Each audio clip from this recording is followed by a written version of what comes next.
کئی دفعہ سارا سینہ چھلنی ہوتا ہے، پر اس سینے چھلنی کرنے والوں کو بھی سینے سے لگانا پڑتا ہے، اس لیے کہ دل دریا سمندروں ڈونگے کون دلاں دیاں جانے، 14 طبق دلے دے اندر کہ تمبو وانگوں تانے۔ مشکل کام ہے استاد صاحب، وہ مطلب ہم نے یہ دیکھا ہے کہ بچے کو اٹھانے کے لیے والد آ گئے کہ نہیں جی نہیں ہم نے نہیں پڑھانا، تو استاد صاحب کہنے نے او میں بڑی محنت کی تھی جی ہوں تے چل گیا ہے 6 کو مہینے ویکھو تے صحیح، میں نے بڑی مشقت کی ہے، یہ راہ میں نہ اسے لے جاؤ۔ میں نے تو کئی ناشتے نہیں کیے کہ کلاس میں پہنچنا تھا، کئی دفعہ میں نے کھانا چھوڑ دیا کہ مجھے دیر ہو گئی تھی، نہ لے کے نہ جاؤ، میری مشقت ہے۔ یہ میں آپ کو وہ والی مثالیں دے رہا ہوں جو صرف میرے اور آپ کے عقل کے قریب ہیں۔ جب تیری 20 غلطیوں سمیت تیرا والد، تیری ماں، تیرے مرشد، تیرے استاد، تیرے بزرگ، تیرا بڑا بھائی تجھے قبول کر لیتے ہیں نا، تو بس سمجھ لے یہ جتنا بھی پیار کرتے ہیں یہ سارا ایک قطرہ ہے، اور محبوب جو محبت کرتے ہیں اس میں سارے دریا سما جایا کرتے ہیں۔ رسول پاک جو پیار کرتے ہیں نا، نبی کریم جو محبت کرتے ہیں، حضور، اور حضور کو سب سے زیادہ غم کیا رہتا تھا؟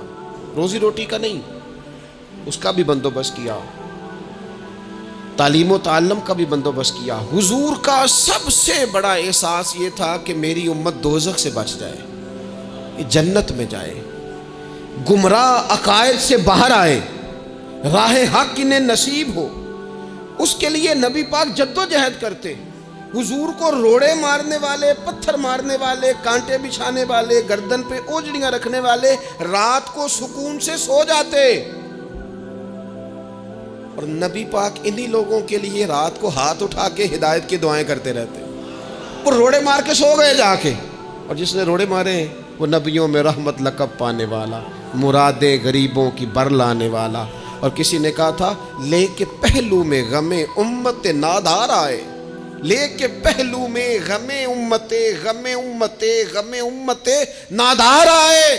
وہ دیکھو امتی امتی کہتے ہوئے سرکار آئے، وہ دیکھو نا امتی امتی کہتے ہوئے، لے کے پہلو میں غم امت نادار آئے۔ حضور کے پہلو میں غم ہے امت، یا اللہ مہربانی فرما، یا اللہ مہربانی فرما۔ اور صبح قیامت بھی ہم سب لوگ نا لائق لوگوں سے اپنا تعلق بناتے ہیں۔ میں نے دیکھا ہے کہ ساری زندگی کا رشتہ ہے۔ وہ کسی نے کہا تھا کہ کوئی بندہ مجھے ایسا چاہیے کہ میں اس سے جھوٹ بھی بولوں تو وہ مجھ سے سچ بولے۔ کچھ لوگ ایسے چاہیے ہوتے ہیں نا زندگی میں کہ وہ توأن و کرہن ساتھ ہی رہے، لیکن یہ ہوتا نہیں، مشکل کام ہے۔ لوگ کہتے ہیں اگر لائق ہے تو میرا ہے، نالائق ہے تو پھر میرا، بنتے نہیں۔ یقین کریں آپ سے زندگی میں کوئی خطا ہو گئی کو آپ کا بننے کو تیار نہیں ہوتا، کہتا میرا نہیں تعلق بھائی، میں اس کے لین دین کا بالکل ذمہ دار نہیں، میرا اس کا کوئی رشتہ نہیں، تو جان یہ جان، کاٹ دیا۔ اور اگر گناہ ہو گیا، غلطی ہو گئی، انسان سے ہو جاتی ہے، اپنی ساری غلطیوں سمیت اپنے آپ سے پیار ہے، اور دوسرے سے ایک ہو جائے تو۔ لیکن کچھ لوگ ایسے ہوتے ہیں، حضور غوث پاک کے مدرسے کے اساتذہ نے کہا تھا حضور سبق بانٹنے ہیں، پیریڈ لگانے ہیں، آپ کو کون سی کتاب دے دیں، فقہ، اصول، تفسیر، حدیث، کیا پڑھائیں گے؟ تو آپ فرمانے لگے نہیں، تم مجھے سبق نہ کوئی دو، تم اس طرح کی تقسیم کرو کہ لائق بچے سارے تم رکھ لو، نالائق سارے مجھے دے دو۔ حضور علیہ السلام نے فرمایا قیامت کے دن جو بڑے بڑے گناہ گار ہوں گے نا، بڑے وہ میری چادر کے نیچے چھپے ہوئے ہوں گے۔ چور حاکم سے چھپا کرتے ہیں یا اس کے سوا، تیرے دامن میں چھپے چور انوکھا تیرا۔ اور حضور ہمارے وکیل نہیں، حضور ہمارے شفیع ہیں، حضور ہماری وکالت نہیں کریں گے، حضور ہماری شفاعت کریں گے۔ وکیل وہ ہوتا ہے جو کٹہرے میں کھڑا ہو کے جج صاحب سے کہتا ہے اس نے کوئی جرم نہیں کیا، بلا وجہ الزام لگایا گیا ہے، اس نے کوئی خطا نہیں کی، یہ ذاتی اناد پال رہے ہیں، یہ بندہ ہی بڑا اچھا ہے، یہ تو تھا ہی نہیں موقع پہ، اس نے تو کیا ہی کچھ نہیں، وکالت کرتا ہے اسے معاف کر دو، یہ وکیل ہوتا ہے۔ اور شفیع وہ ہوتا ہے جو کہتا ہے اس نے سارا کچھ ہی کیا ہے پر میں جو آ گیا ہوں، سارے جرم اس نے کیے ہیں، پر میں آ گیا ہوں نا، میرا آنا دیکھا جائے اور اسے معاف کر. تو نبی کریم علیہ السلام نے خاص، اور پھر کچھ ایسی چیزیں جو بالکل سادی تھیں، اس کا بھی نبی پاک صلی اللہ تعالیٰ علیہ وسلم نے لوگوں پر بوجھ نہیں ڈالا. حضرت سیدنا ابن مسعود رضی اللہ تعالیٰ عنہ فرماتے ہیں، مسلم شریف میں موجود ہے، کہتے ہیں حضور ہمیں کبھی کبھی بات سنایا کرتے تھے، ہر روز تقریر نہیں سناتے تھے. یا رسول اللہ صلی اللہ علیہ وسلم ہمارا دل کرتا ہے. فرمایا میں نہیں چاہتا کہ تم تکلیف میں آ جاؤ. حضور فرماتے ہیں میں لمبی نماز پڑھانا چاہتا ہوں، پیچھے سے کوئی بچہ رو پڑتا ہے، میں اللہ کی نماز مختصر کر دیتا ہوں. نبی پاک صلی اللہ تعالیٰ علیہ وآلہ وسلم کی عادت مبارکہ تھی. حضور سواری پہ چل رہے ہوتے تھے تو کوئی غلام ساتھ چلنا چاہتا تھا تو فرماتے تھے میرے ساتھ آ کے سواری پہ بیٹھ جا. یا رسول اللہ میں آپ کے ساتھ نہیں بیٹھ سکتا، میں تقاضا ادب ہے کہ میں آپ کے ساتھ نہ بیٹھوں. تو حضور فرماتے پھر واپس چلا جا، میری طبیعت گوارا نہیں کرتی کہ میں سواری پہ چلوں اور میرے ساتھ جو لوگ ہیں وہ پیدل سفر کریں. احساسات، جذبات محبوب کریم کو اللہ تبارک و تعالیٰ نے جو دل عطا کیا. آپ دیکھیں چھوٹے چھوٹے بچوں، وہ ہمارے ہاں نا جی بزرگ ناراض نہ مجھ سے ہو جائیں، ہمارے ہاں بزرگ بعضوں کا شکوہ کرتے ہیں، کہتے ہو کاکا ادھر آئے نا، تو میرے نہ سلام نہیں لئی. بھئی آپ لے لیتے سلام، یہ کچھ جھگڑے والی بات ہے؟ آپ سلام کر دیں. رسول پاک کی عادت مبارکہ تھی کہ چھوٹے چھوٹے بچے گلیوں میں ہوتے تو حضور آگے بڑھ کے خود انہیں سلام کہتے، ان کے سروں پہ دست شفقت پھیرتے، ان کی چھوٹی چھوٹی باتیں سنتے، ان کے سوالات کے جواب ارشاد فرماتے. اللہ کے پیارے رسول صلی اللہ تعالیٰ علیہ وسلم کا تو یہ معاملہ تھا کہ عبادت کے معاملے میں بھی جب ایک شخص نے کہا کہ یا رسول اللہ میں ساری رات نماز پڑھا کروں گا، سارا دن روزہ رکھوں گا، تو حضور نے فرمایا نہ، آنکھیں تکلیف میں آ جائیں گی، وجود تھک جائے گا. ایک سرکار کی زوجہ محترمہ ام المومنین نے رسی باندھ لی تھی مسجد نبوی میں کہ میں جب تھک جاؤں گی تو ٹیک لگا لوں گی، پر میں نے پڑھنی ساری رات ہے نماز. اللہ کے محبوب نے فرمایا جتنی دیر طبیعت اجازت دے اتنی دیر پڑھو، باقی آرام کرو. اور فرمایا تمہاری آنکھ کا بھی تمہارے اوپر حق ہے، تمہارے وجود کا بھی تمہارے اوپر حق ہے. یہ ساری چیزیں نبی پاک صلی اللہ تعالیٰ علیہ وسلم کی امت کے ساتھ رحمت پر دلالت کرتی ہیں. اسی طور پر آپ دیکھیں کہ نبی کریم علیہ السلام نے 2-3 دن تراویح پڑھی، پھر صحابہ جمع ہو گئے، زیادہ لوگ آ گئے تو سرکار اندر سے باہر ہی نہیں آئے، حجرے میں رہے. فجر کے وقت آئے تو فرمایا مجھے پتا تھا تم سارے انتظار میں ہو اور تم نے دیر تک میرا انتظار کیا، میں جان بوجھ کے نہیں آیا. کیوں نہیں آئے یا رسول اللہ صلی اللہ تعالیٰ علیہ وسلم؟ تو حضور فرمانے لگے اس لیے نہیں آیا کہ اگر میں آ جاتا اور کچھ دن مستقل یہ نماز پڑھتا تو میرے دل میں خیال آیا کہیں رب کریم اسے فرض نہ کر دے، تمہیں مشقت ہوگی، تمہیں تکلیف ہوگی، لہٰذا میں حضور دل چاہ رہا ہے نفل عبادت کو، اس لیے نہیں کر رہے کہ امت پر کہیں ضروری ہو جائے. حضرت سیدنا عباس فرماتے ہیں کہ ایک انصاری صحابی رات کو مسجد نبوی شریف میں داخل ہوئے. ان دنوں جن دنوں وہ بدر کے قیدیوں کو لایا گیا تھا، تو ان قیدیوں کو رسیاں صحابہ نے زور سے باندھ دی تھی. تو کہتے ہیں کہ میں نے دیکھا نبی کریم علیہ السلام بڑی بے چینی کے عالم میں کبھی ادھر جاتے کبھی ادھر آتے. میں نے عرض کی یا رسول اللہ صلی اللہ تعالیٰ علیہ وسلم خیریت ہے؟ تو حضور نے فرمایا ان قیدیوں میں میرے چچا جناب عباس بھی ہیں، وہ ہائے ہائے کرتے ہیں تو مجھے نیند نہیں آتی. چلو زیادہ نہیں تو تھوڑا احساس کبھی چچا کا بھی پیدا کرنا چاہیے. ویسے چچا چاند نہیں ہوتا، چندہ ہمیشہ ماموں نہیں ہونا ہے. چچا جتنا مرضی بھی خوبصورت ہو بیچارہ چاند ہو سکتا نہیں، چندہ ماموں نہیں ہونا ہے، پکی بات. تو کبھی چچا کا بھی احساس کرنا چاہیے. نبی کریم علیہ السلام نے فرمایا چچا ہائے ہائے کرتے ہیں تو مجھے نیند نہیں آتی. وہ انصاری صحابی بھی فرماتے ہیں کہ میں دوڑا گیا اور میں نے جا کے معلومات کی کہ حضرت عباس رضی اللہ تعالیٰ عنہ کو کہاں باندھا گیا ہے. فرماتے میں جا کے حضرت عباس کی رسیاں ڈھیلی کر کے آیا تو وہ سکون میں آ گئے. تو آ کے حضور علیہ السلام کو میں نے دیکھا تو سرکار بھی زمین پر بیٹھ گئے، لیکن ابھی چہرے پر بے چینی باقی تھی. میں نے عرض کی حضور میں رسیاں ڈھیلی کر رہا ہوں جناب عباس کی، آپ آرام سے سو جائیں.